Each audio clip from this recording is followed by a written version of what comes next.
Alhamdulillahi ala ihsani wa syukru lahu ala taufiqihi wa amtinani. Asyhadu an la ilaha illallah wahdahu la syarika lahu ta'ziman li sya'ni wa asyhadu anna Muhammadan abduhu wa rasuluhu ada ila ridwani. Allahumma salli alaihi wa ala alihi wa ashabihi wa ikhwani. Eh, para dokter hadirin dan hadirat yang dirahmati Allah Subhanahu wa taala, kita lanjutkan pembahasan kita dari Kitabul Adab dari Sahih Bukhari. Pada pertemuan sebelumnya, Al-Imam Al-Bukhari telah membawakan hadis-hadis atau bab-bab terkait dengan keutamaan berbakti kepada orang tua, tentang wajibnya berbakti kepada kedua orang tua. Kita masuk pada bab berikutnya, bab ke-6 terkait dengan durhaka kepada orang tua. Babun uququl walidaini minal kabair. Kata Imam Al-Bukhari, bab bahwasanya durhaka kepada kedua orang tua termasuk dari dosa-dosa besar. Qalahu Abdullah bin Amr radhiyallahu anhuma anin Nabi sallallahu alaihi wasallam. Ini disebutkan hadis muallaq.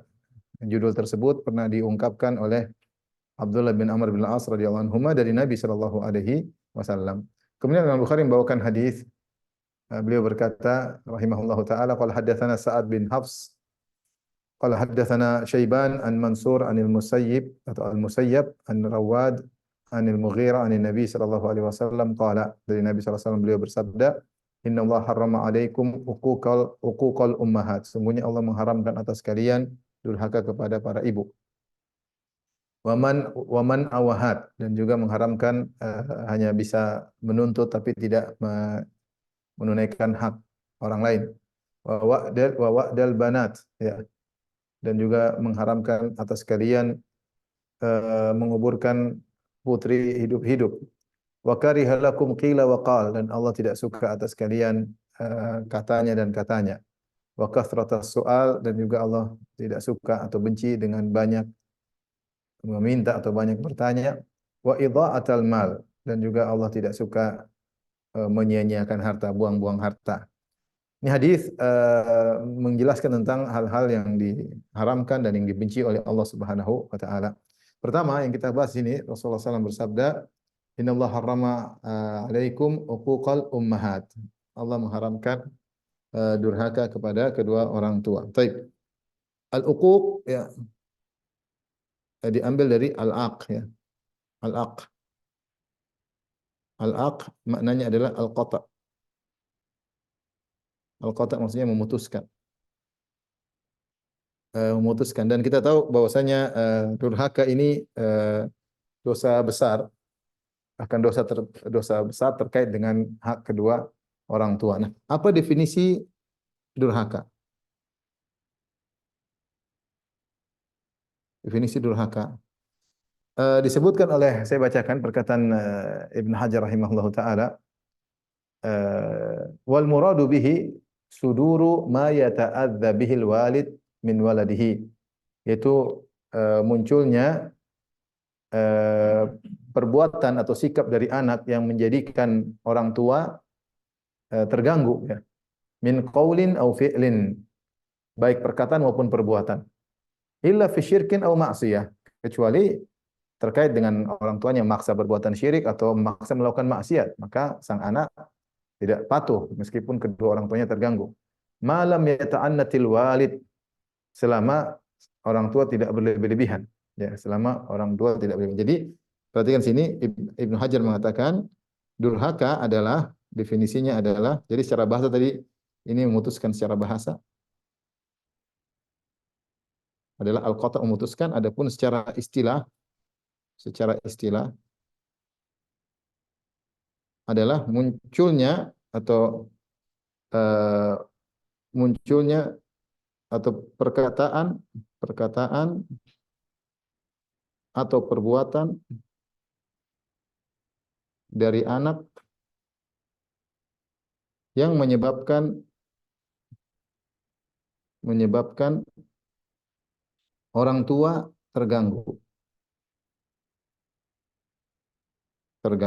tersakiti atau terganggu, dengan syarat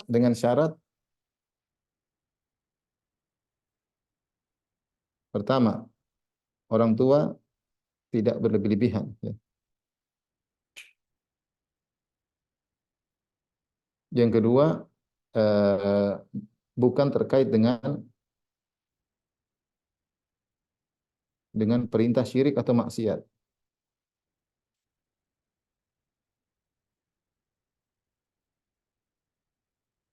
Syirik atau maksiat. Baik. Ini definisi disampaikan oleh Ibnu Hajar rahimahullah. Jadi semua perkataan yang mengganggu orang tua atau perbuatan yang mengganggu orang tua, ya, maka itu adalah bentuk durhaka. Ya. Syaratnya yang penting orang tua tidak berlebihan, ya. Maksudnya merintah dulu sampai anak-anak tak kuat lagi untuk melakukan. Ini namanya berlebihan. Seandainya ketika dia tidak melakukan, orang tua akhirnya terganggu, maka ini bukan durhaka, ya. Atau orang tua ternyata memerintahkan melakukan kesyirikan. Kemudian anak tidak mau, akhirnya orang tua marah, terganggu. Ini tidak mengapa, itu bukan durhaka karena dia mengutamakan hak Allah daripada hak manusia. Sama kalau disuruh maksiat juga demikian, dia tidak nurut ke orang tua marah, tidak jadi masalah. Oleh karenanya apa saja perkataan maupun perbuatan yang buat orang tua terganggu termasuk durhaka. Makanya sebenarnya mengatakan Allah melarang mengatakan ya. Seperti firman Allah Subhanahu wa taala, "Imma yablughanna indakal kibara ahaduhuma aw kilahuma fala taqul lahumu uffin." Jika kedua orang tua atau salah satunya telah mencapai masa jompo, sudah tua, maka janganlah eh, engkau berkata kepadanya uf itu adalah adana kalimatin litadajjur, yaitu perkataan yang paling ringan yang menunjukkan kejengkelan. Jengkel menunjukkan jengkelan sama orang tua. Bilang orang tua merasa terganggu dengan tersakiti dengan ucapan dari sang anak. Ini anak dia yang dulu dalam perutnya, yang dia yang melahirkan, ini anak berasal dari air maninya, sekarang berani mengatakan ya. Maka sebenarnya mengatakan cukup mengucapkan atau melakukan perbuatan yang menyakiti hati orang tua, apakah dengan perkataan itu durhaka. Demikian juga pandangan sinis kepada orang tua, ya, membuat orang tua terganggu, ini juga adalah perbuatan durhaka, ya. Kecuali kata Ibnu Hajar, kecuali berlebihan. Berlebihan maksudnya apa? Nyuruh terus, orang sudah berusaha dibentak terus, akhirnya dia merasa terganggu oleh anaknya, anaknya sudah maksimal, maka ini tidak dianggap durhaka. Mau orang tua mau marah nggak urusan, karena dia tidak mampu, ya, dia mampunya seperti itu, tapi orang tuanya ta'annud berlebihan. Atau tadi orang tuanya menyuruh syirik atau maksiat, maka dia tidak nurut, maka tidak mengapa karena dia mengutamakan hak Allah. Dan Rasulullah bersabda, qala sallallahu alaihi wasallam, la ta'ata li makhluqin fi maksiatil khaliq. Tidak ada ketaatan bagi makhluk dalam rangka bermaksiat kepada Allah. Tidak ada ketaatan bagi makhluk dalam rangka bermaksiat kepada Allah Subhanahu wa taala. Ini adalah definisi daripada durhaka. Maka seorang berusaha jangan sampai terjerumus dalam dosa durhaka. Kelihatannya sepele, namun dia dosa besar. Memandang orang tua dengan sinis, ini durhaka. Membentak orang tua, durhaka. Ya, merendahkan orang tua, durhaka. Orang tua sakit hati, ya. Dia terganggu dengan ucapan orang anak-anaknya, merendahkan anaknya, tidak nurut, ya. Tidak nurut, maka kapan menyakiti hati orang tua meskipun sedikit sakitnya, maka itu durhaka kepada kedua orang tua. Tapi di sini Rasulullah SAW bersabda, innallaha harrama alaikum uquqal ummahat. Melarang kalian atau Allah haramkan untuk durhaka kepada para ibu. Di sini disebut secara spesifik uququl ummahat. Ummahat artinya adalah para ibu. Durhaka pada para ibu. Bukan berarti durhaka kepada ayah tidak mengapa, tentunya juga haram sama. Hanya saja sebenarnya mengatakan sebutan ibu secara spesifik. Ada beberapa pandangan, di antara pandangan tadi seperti pendapat jumhur, karena hak ibu lebih utama. Ini pendapat jumhur, sebagian pernah kita jelaskan pada pertemuan sebelumnya, ada khilaf, hak ibu lebih utama. Ini pendapat mayoritas. Berbeda dengan pendapat Imam Malik yang mengatakan hak ibu sama dengan hak ayah. Atau yang kedua, kalau kita melihat bahwasanya potensi durhaka kepada ibu lebih besar.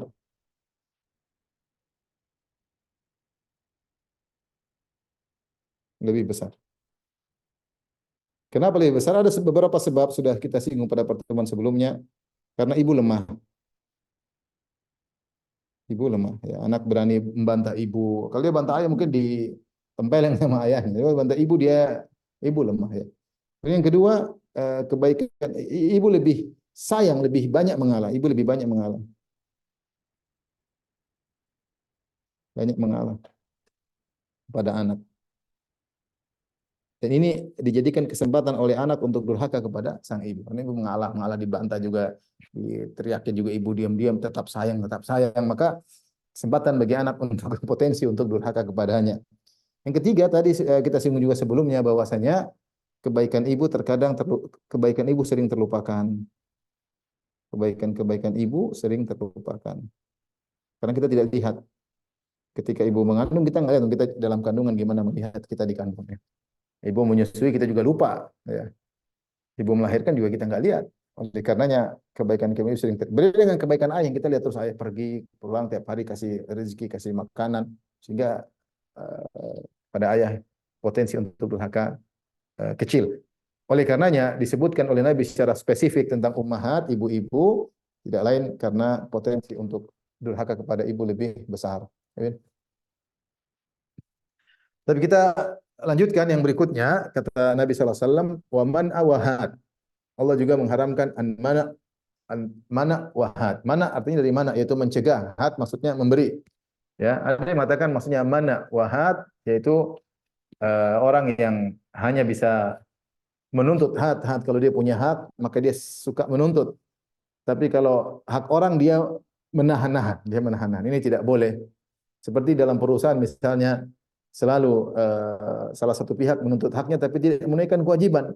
Misalnya bos selalu mana kerja kalian, tapi waktu gajian dia tunda-tunda. Gajian kepada pegawai ini tidak boleh, namanya mana wahab. Atau sebaliknya pegawai yang selalu nuntut mana gaji.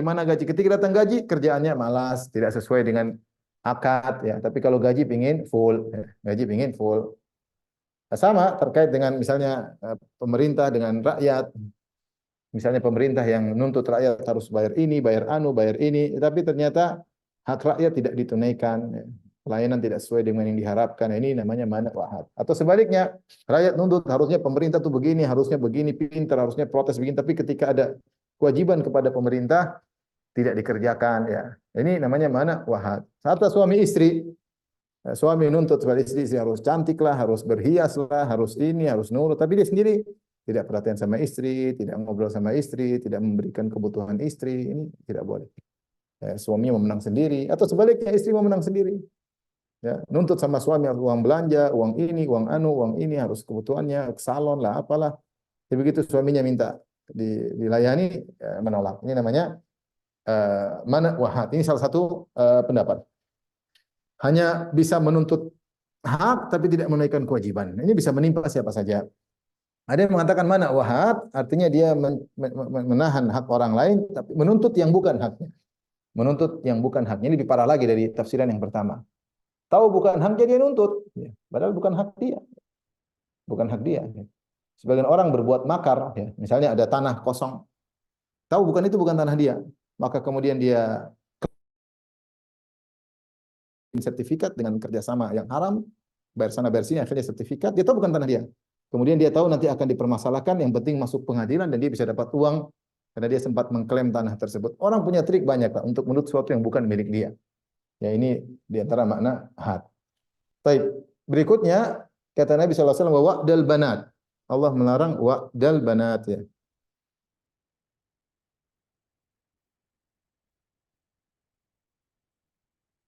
Wa'dal banat. Wa'ad maknanya adalah mengubur hidup-hidup. Mengubur hidup-hidup. Wa idzal mau'udatu su'ilat bi ayyi dzambin qutilat ya. Allah berfirman dalam surat At-Takwir ketika anak-anak perempuan yang kecil-kecil di yang dikubur hidup-hidup ditanya bi ayyi dzambin qutilat, atas dosa apa kemudian mereka dibunuh. Ditanya pada hari kiamat kelak. Al-banat maksudnya putri-putri, anak-anak putri. Baik, Ibnu Hajar rahimahullah menyebutkan bahwasanya orang-orang Arab ya, kabilah-kabilah Arab, kabilah-kabilah Arab ada dua model ya. Ada yang bukan tradisi mereka membunuh anak-anak, bukan tradisi mereka membunuh anak-anak. Tidak semua kabilah Arab suka membunuh anak-anak. Kalau tidak salah di antaranya Quraisy. Quraisy tidak membunuh anak-anak ya. Bukan dari mereka membunuh anak-anak. Jadi tidak semua orang-orang Arab hobi membunuh anak-anak di jahiliyah. Ya, dua model di zaman jahiliyah. Baik. Yang kedua, eh, yang tradisi mereka membunuh anak-anak. Membunuh anak-anak. Ini pun kata Ibnu Hajar rahimahullah taala, Ibnu Hajar menjelaskan untuk yang model kedua ini, tradisi mereka membunuh anak-anak ini juga ada dua model, dua kelompok. Yang pertama adalah suka membunuh anak perempuan.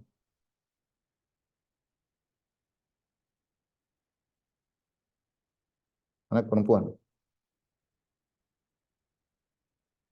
Yang kedua, eh,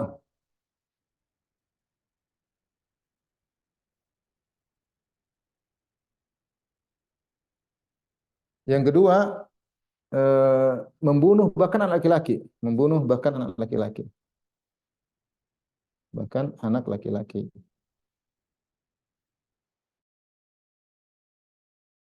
Kalau buat karena malu, ini karena malu.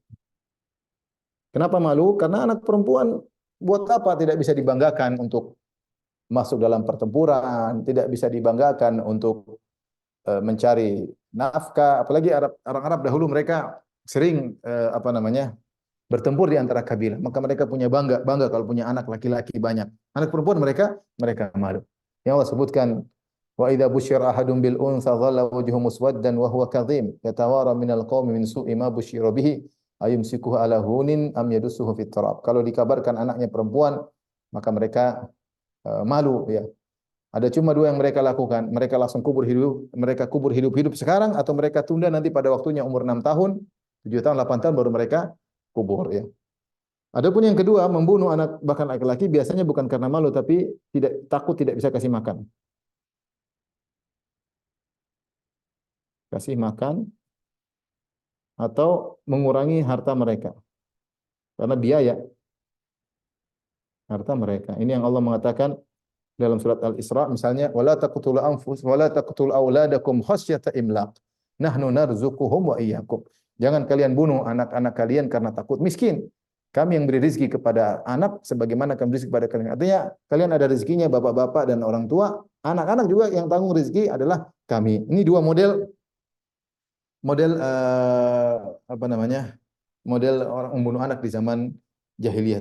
Adapun yang pertama disebutkan dalam buku tarikh di antara dalam Fathul Bari juga dinukil oleh Ibnu Hajar. Kenapa sampai ada hobi bunuh anak perempuan? Di antara disebutkan yang pertama kali atau yang mempopulerkan membunuh anak-anak ada seorang namanya Qais bin Asim At-Tamimi. Qais bin Asim At-Tamimi dia membunuh anak perempuannya.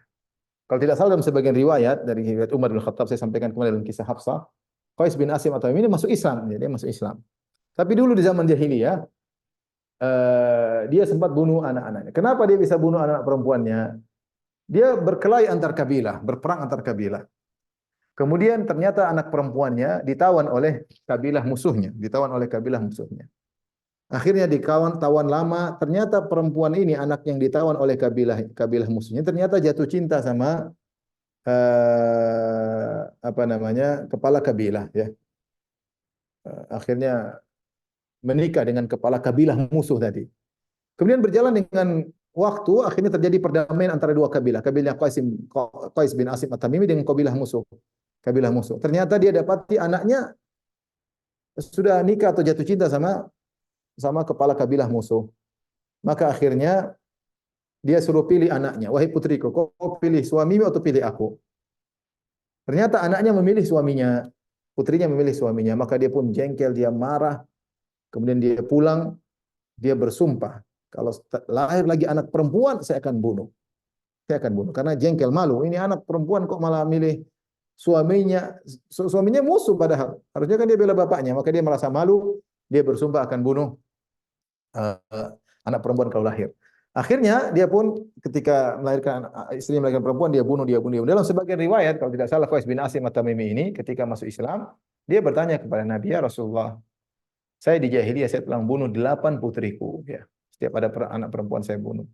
Apa yang harus aku lakukan? Maka Rasulullah mengatakan, "A'tik an kulli wahidatin minhunna raqabah." Kau harus bayar kafarah setiap anak yang kau bunuh di zaman jahiliyah, hendaknya kau memerdekakan seorang budak ya. Intinya dia pun masuk Islam. Akhirnya kebiasaan membunuh putri-putri itu tersebar. Jadi suatu kebiasaan diikuti oleh yang lainnya. Malu kalau punya anak perempuan ya. Tidak bisa disuruh kerja, tidak bisa diajak berperang.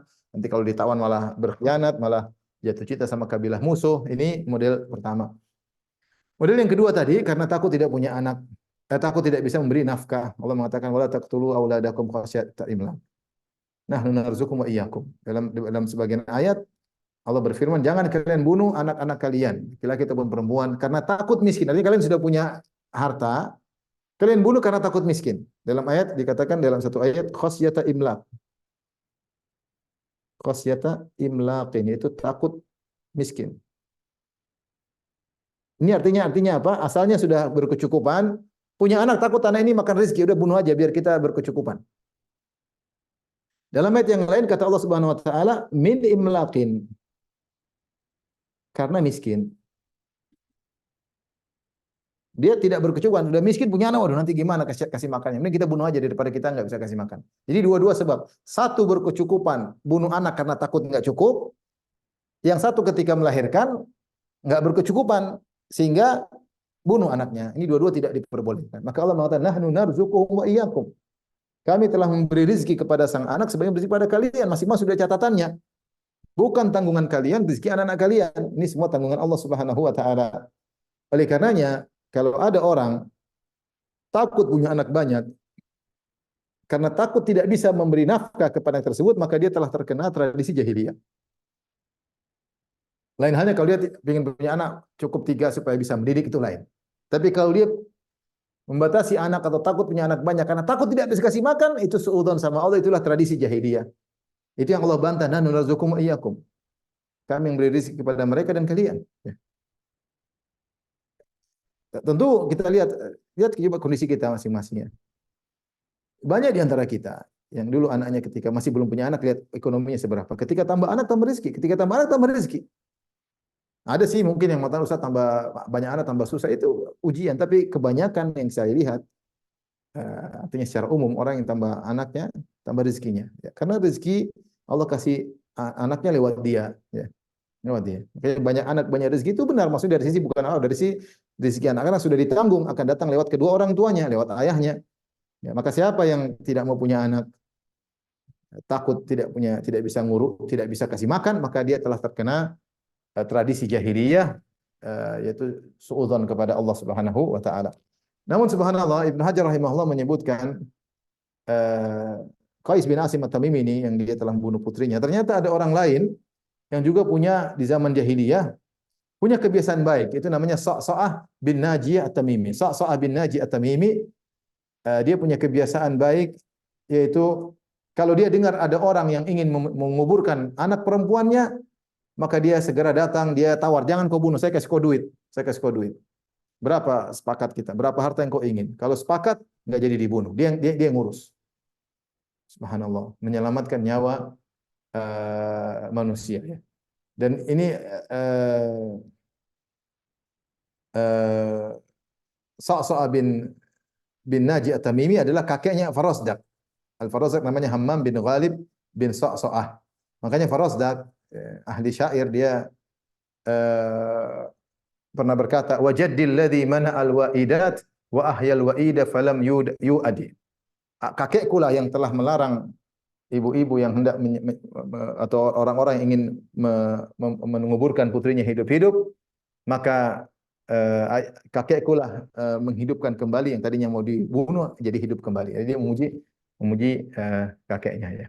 Jadi dan keduanya Sa'sa'ah dan Qais bin Asim, Sa'sa'ah bin Naji At-Tamimi dan Qais bin Asim At-Tamimi masuk Islam. Masuk Islam. Dan mereka berdua menjadi sahabat ya. Itu perbuatan mereka jahili, ada yang buruk, ada yang baik, kemudian sama-sama masuk Islam. Baik. Ini terkait dengan wa'dul banat.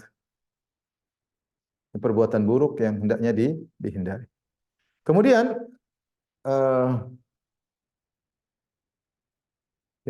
wait. Kemudian Rasulullah SAW bersabda, Wa kariha lakum qila wa qala. Ya. Allah membenci kalian qila wa qala. Wa kariha lakum, Allah benci qila wa qala. Qila wa qala. Qila wa qala ini masdar, ya. Masdar qala qilan, ya, wa qalan. Dua bisa. Qilan qaulan qalan, ya. Qila wa qala maksudnya ada yang mengatakan itu masdar, ya. Ada yang mengatakan ini fi'il, maksudnya qila wa qala katanya atau dia berkata atau dikatakan. Baik, apa maksudnya Allah tidak suka perkataan qila wa qala? Makanya dibawakan kepada eh,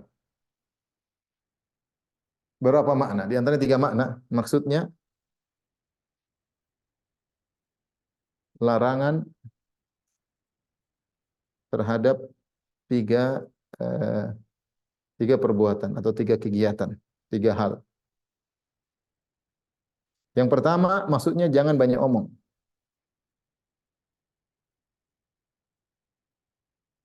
Orang itu jangan terlalu banyak omong-omong melulu. Belajar jadi pendengar, belajar jadi mendengar. Jadi maksudnya adalah karahiyat kasratil kalam. Kenapa kalau banyak omong nanti pasti salah ngomong, lama-lama salah ngomong. Sebagian perkataan para salaf, man kathura kalamuhu kathura khata'uhu.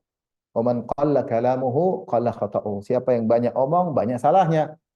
Dan siapa yang kurang ngomong, kurang salahnya. Ya. Supaya tidak banyak salah, jangan banyak banyak omong. Ini ngomong melulu, ini banyak banyak salahnya. Ya.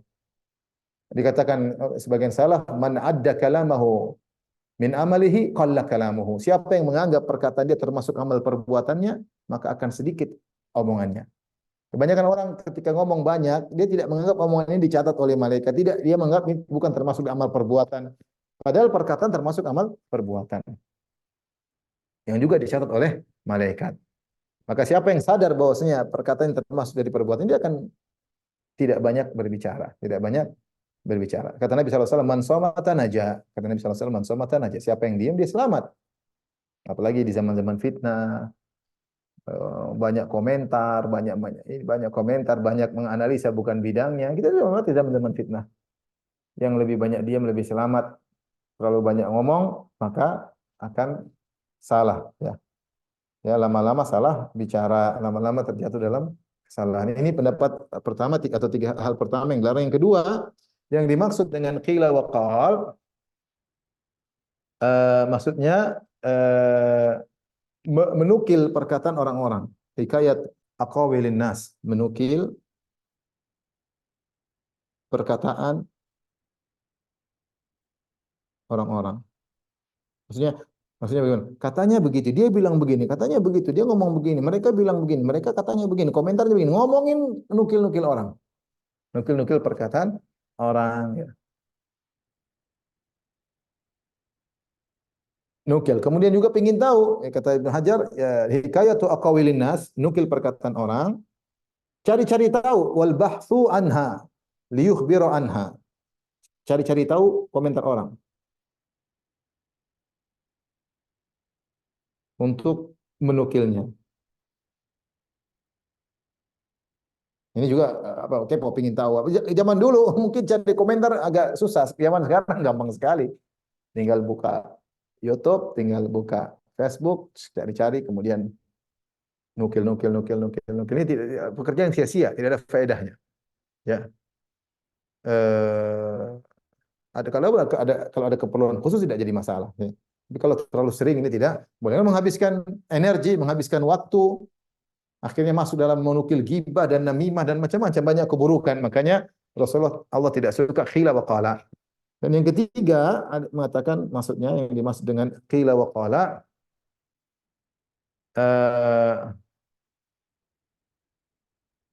misalnya adalah menukil permasalahan khilaf, ya. Hikayatul ikhtilaf fi umuriddin, nukil permasalahan-permasalahan khilaf dalam agama.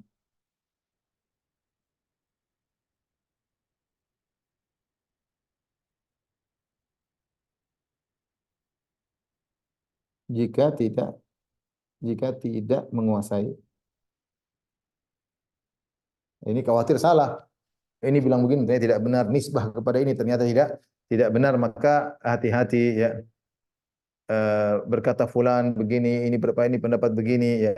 Namun eh, min ghairi tatsabbut. Kalau dia sudah teliti dan dia enggak apa-apa dia menyampaikan khilaf kemudian ada keperluan tidak jadi masalah. Ini tentang terkait dengan qila wa qala. Dan ini banyak manusia terjerumus sekarang hal ini qila wa qala, nukil katanya begini katanya begitu, nukil berita sebar berita, nukil komentar orang katanya bilang gini, kemudian bantahnya terus habis-habis waktu, buang-buang umur.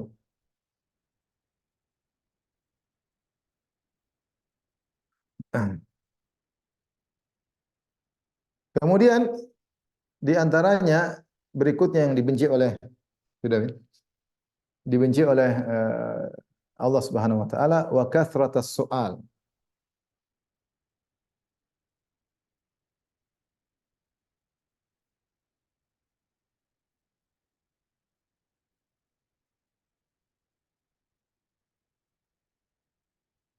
Banyak soal, banyak soal. Nah, soal dalam bahasa Arab itu bisa mungkin dua. Bisa maknanya meminta, banyak minta-minta. Soal itu bisa artinya minta-minta ya. Soal, meminta. Bisa maknanya adalah tanya, bertanya. Bersoal maksudnya bertanya.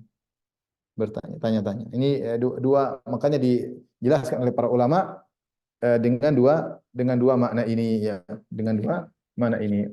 Adapun yang pertama kata mereka jangan banyak tanya.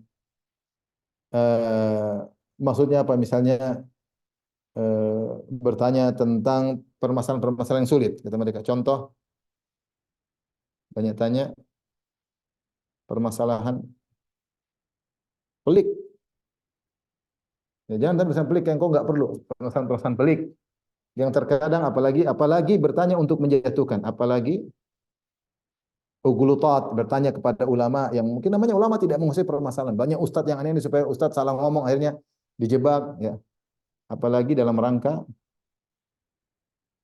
menjatuhkan ulama. Tanya pertanyaan-pertanyaan yang susah, ugulutat namanya. Ini tidak boleh. Dia bertanya memang karena mau tahu bukan untuk jatuhkan ulama, enggak boleh ya. Enggak boleh. Kalau tanya enggak tahu tanya, kalau tahu yang enggak usah nanya ya. Di antara juga bertanya hal yang jarang terjadi, hal yang jarang terjadi. Artinya dia tidak berkepentingan dengan hal tersebut ya. Contoh lagi misalnya hal yang sudah lewat, hal yang sudah lewat, yang tidak akan dialami, hal yang sudah lewat. Ya. Contoh misalnya hal yang jarang terjadi, misalnya bertanya, Ustadz, kalau kita di bulan sholatnya bagaimana Ustadz? Menghadap kemana ya? Kalau kamu ke bulan, yang ke bulan siapa ya? Jarang ke bulan. Kalau kamu ke bulan, tapi ada Ustadz pernah ditanya, Ustadz, kalau saya ke bulan, gimana sholatnya, azannya bagaimana, hadap kemana? Akhirnya Ustadz itu bilang, kalau kamu sampai bulan, SMS saya. Zaman dulu belum ada WA. Kalau sampai ke bulan, SMS saya. Atau hal yang sudah lewat, misalnya tanya tentang hal-hal yang bukan kepentingan dia. Ya. Kemudian tanya, Ustadz gimana hukum makan daging dinosaurus? Dinosaurus sudah nggak ada. Kalau dinosaurus ada, kok tanya, ini nggak ada. Dinosaurus halal atau haram, ngapain dibahas? Hewannya ada atau tidak ada, belum tentu ada. Kalau sudah pernah dulu ada pun sudah lewat, ya nggak usah dibahas, nggak perlu. Ya. Atau hal-hal yang mustahil, seperti hal-hal yang mustahil, hal-hal yang hampir mustahil. Mungkin terjadi, tapi hampir mustahil. Contoh bertanya, Ustadz bagaimana kalau Ka'bah terbang? Kita hadap mana Ustadz? Ini posisi Ka'bah sini, Ka'bahnya terbang tahu pergi ke selatan. Kita menghadap Ka'bah atau menghadap posisi Ka'bah? Ngapain bahas? Ngapain dibahas? Nanti kalau Ka'bahnya terbang baru kau tanya. Nggak perlu ya. Ini contoh pertanyaan hampir mustahil dilarang ya. Ada yang mengatakan juga, ini tanya-tanya, ini semua terkait dengan hukum fikih. Ya. Ada yang mengatakan juga, maksudnya banyak tanya itu, ini tadi nomor satu. Banyak tanya itu maksudnya diantaranya adalah tanya-tanya tentang kabar-kabar orang. Tentang kabar-kabar orang. kata kabar-kabar orang atau peristiwa-peristiwa yang terjadi, ya. Peristiwa-peristiwa yang sedang terjadi. Jangan terlalu banyak. Boleh sesekali, tapi jangan terlalu sering karena peristiwa nggak akan ada habisnya. Atau tanya tentang seorang tertentu, kabar seorang tertentu.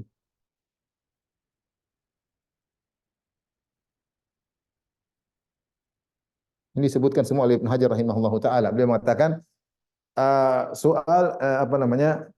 Kasratus soal an akhbarin nas, bertanya tentang kabar-kabar orang-orang, gimana ya. Atau ahdathiz zaman, tentang kejadian apa nanya-nanya. Atau tentang kasratus soali insanin bi'ainihi, tentang seorang tertentu, kepo tentang tafasili halihi, tentang bagaimana kondisi kamu. Datang ketemu orang, kamu gimana istrimu, gimana anak-anakmu, gimana usahamu ada berapa, rumahmu ada berapa, tanya detail-detail. Kamu gimana kolesterolmu, bagaimana asam uratmu, orang mungkin terganggu, kepo. Ya, ini nggak boleh seperti ini, nggak boleh. Orang terganggu. Ya. Makanya saya pernah baca apa namanya kisah seorang yang dia suatu hari dia sering minum kohwa, minum kopi Arab banyak, ini ada yang lihat, terus ada yang perhatikan, kepo nanya sama dia. Kata dia, akhi, saya mau tanya, kenapa engkau minum kohwa banyak sekali, kopi Arab? Ya. Apa ada sesuatu? Maka orang itu berkata, iya, kakekku dulu umurnya panjang, 100 tahun lebih, waktu umurnya panjang. Kenapa dia sering minum kopi? Enggak, dia tidak suka nanya-nanya seperti kamu. Jadi jangan belajar, jangan suka kepo.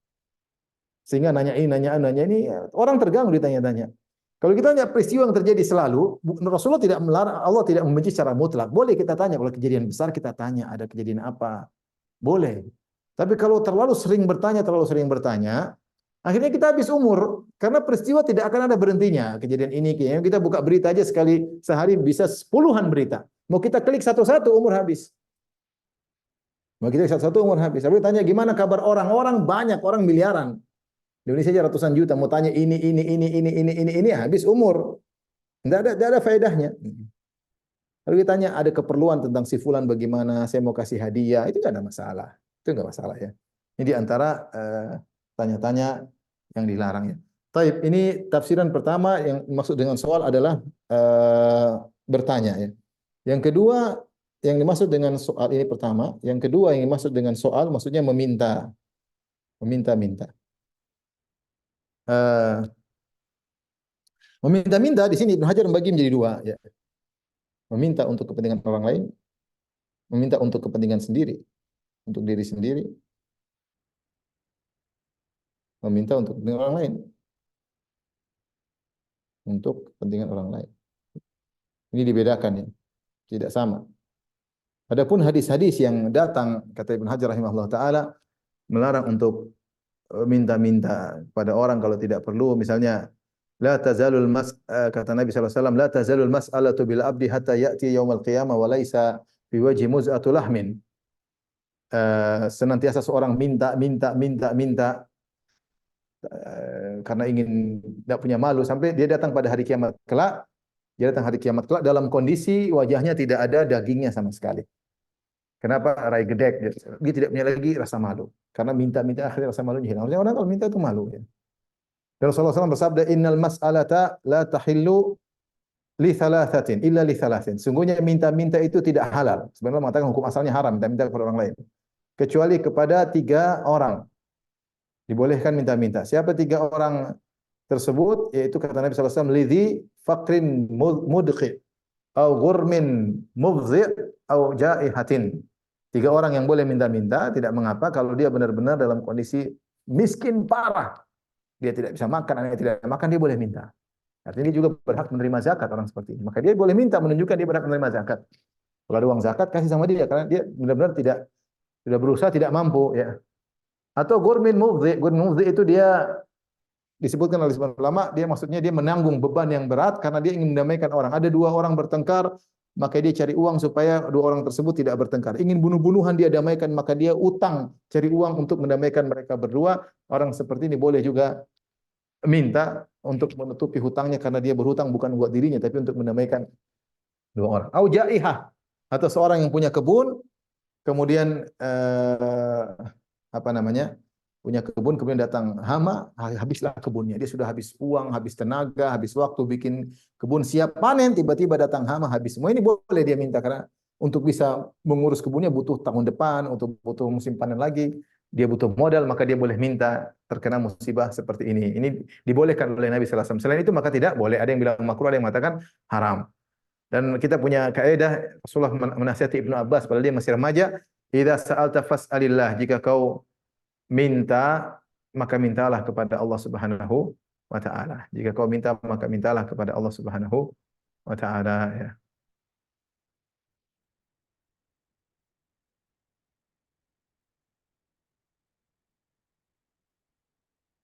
Baik. Eh,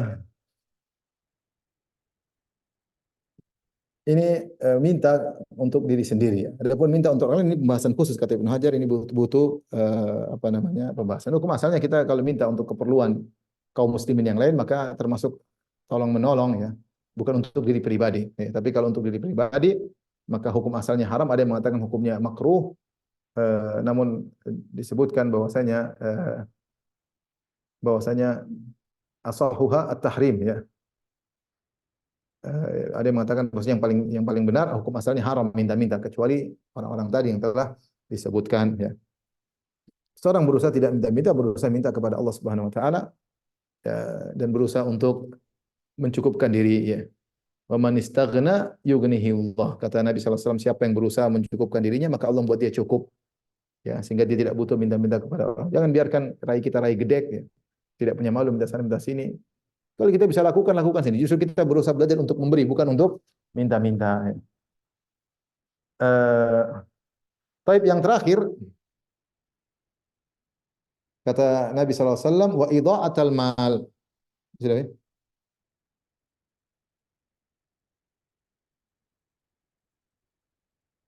Di antara yang dibenci oleh Allah Subhanahu wa taala, idha'atul mal.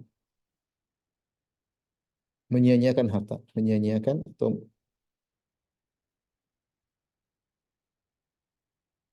membuang harta. Harta adalah nikmat dari Allah Subhanahu wa taala.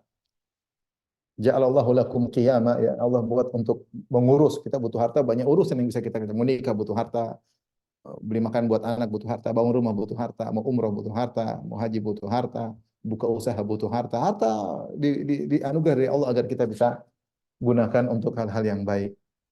Makanya Allah tidak suka jika harta tersebut ternyata dibuang-buang ya. Ternyata dibuang-buang ya. Taib. Apa namanya?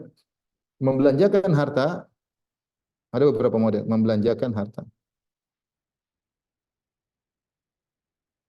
Ada beberapa model.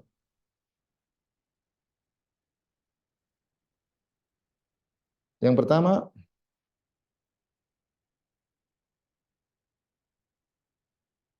eh, yang pertama adalah infak dikeluarkan untuk perkara yang tercela.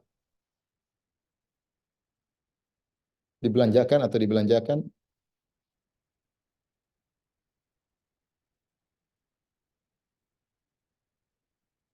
untuk perkara-perkara yang tercela. Seperti apa? Seperti perkara yang haram ya, perkara yang tercela ya. Maka ini jelas haram. Ini hukumnya apa? Haram. Yang kedua, ini menginfakkan banyak berinfak untuk perkara yang baik.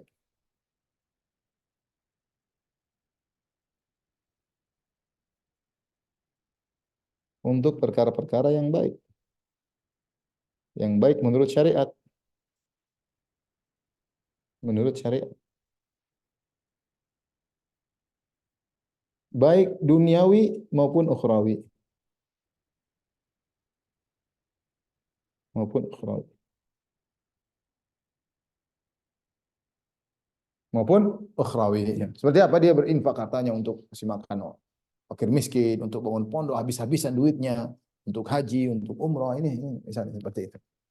Ya, maka ini sangat dianjurkan meskipun banyak selama tidak menumbalkan yang lebih maslahat. Ini baik, sangat dianjurkan selama tidak menumbalkan maslahat yang lebih besar, kebaikan yang lebih baik, kebaikan yang lebih besar. Misalnya dia punya uang, dia ingin umroh, tahu-tahu orang tuanya sakit, ya bantu orang tua terlebih dahulu. Umroh sudah umroh, ngapain ya? Orang tua lagi sakit, orang tua lebih utama. Misalnya begitu. Maka jangan sampai nekat saya berumroh, orang tua saya doain aja lah. Nggak boleh seperti itu. Ini meskipun dalam kebaikan, tapi bisa menumbalkan kebaikan yang lebih besar, maka ini tidak diperbolehkan.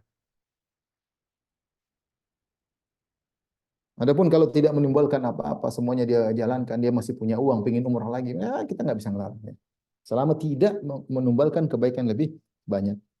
Baik, yang ketiga adalah banyak membelanjakan untuk perkara yang mubah.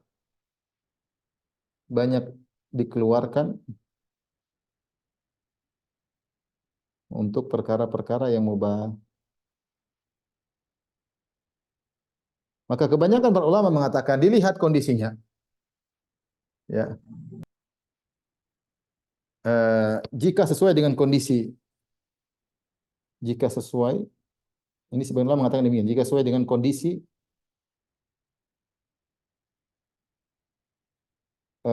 pembelanja tersebut, maka tidak mengapa. Tidak mengapa.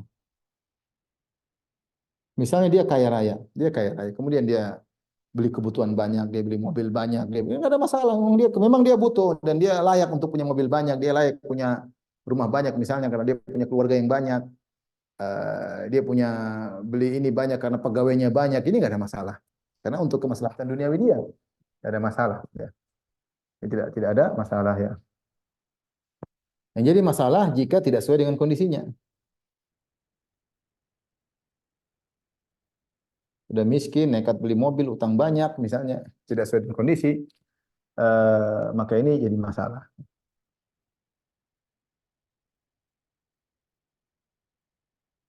Kecuali dalam rangka kata Ibnu Hajar, kecuali dalam rangka untuk menolak mafsadah.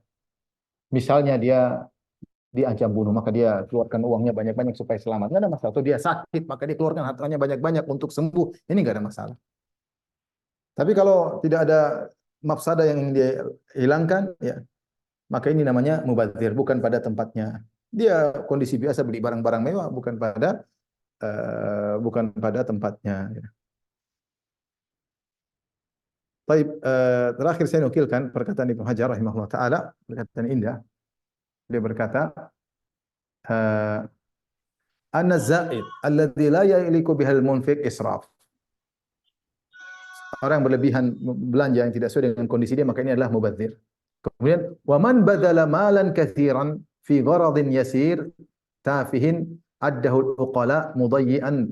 Siapa yang mengeluarkan uang banyak untuk kepentingan yang kecil, dikatakan ini orang mubadzir. Uang banyak untuk misalnya gampangannya beli tas ya. Ini saya nukil perkataan Ibnu Hajar, dia nukilkan ya. Perkataan ulama. Tas fungsinya apa sih? Itu pastinya taruh dompet. Taruh apa? Ternyata harganya sampai miliaran. Ini namanya mengeluarkan uang banyak untuk kepentingan yang tidak perlu. Ini menurut orang berakal ini namanya buang-buang harta. Buang-buang harta. Yang tidak begitu penting. Atau beli mobil terlalu mahal, 8 miliar buat kepentingan yang sedikit, maka ini sama buang-buang apa? Buang-buang harta. Hisabnya panjang pada hari kiamat. Ini apa namanya? Perlu kita perhatikan agar kita bukan berarti kita punya uang kita bebas saja mau beli apa saja ya. Tapi ini terkait hadis ini insya Allah kita cukup pada karena waktu sudah selesai. Insya Allah hadis berikutnya kita bahas pada pertemuan berikutnya. Wallahu taala alam bisawab. Kalau ada yang bertanya saya persilahkan. Baik, baik Ustaz, terima kasih atas penjelasannya dan tausiahnya. Uh, izin membacakan satu pertanyaan. Assalamualaikum Ustadz, apabila ada ibu yang mudah melaknat anaknya, menyebarkan aib atau gosip anaknya ke orang lain, meskipun belum tentu benar. Salat Isya juga sering menunda waktu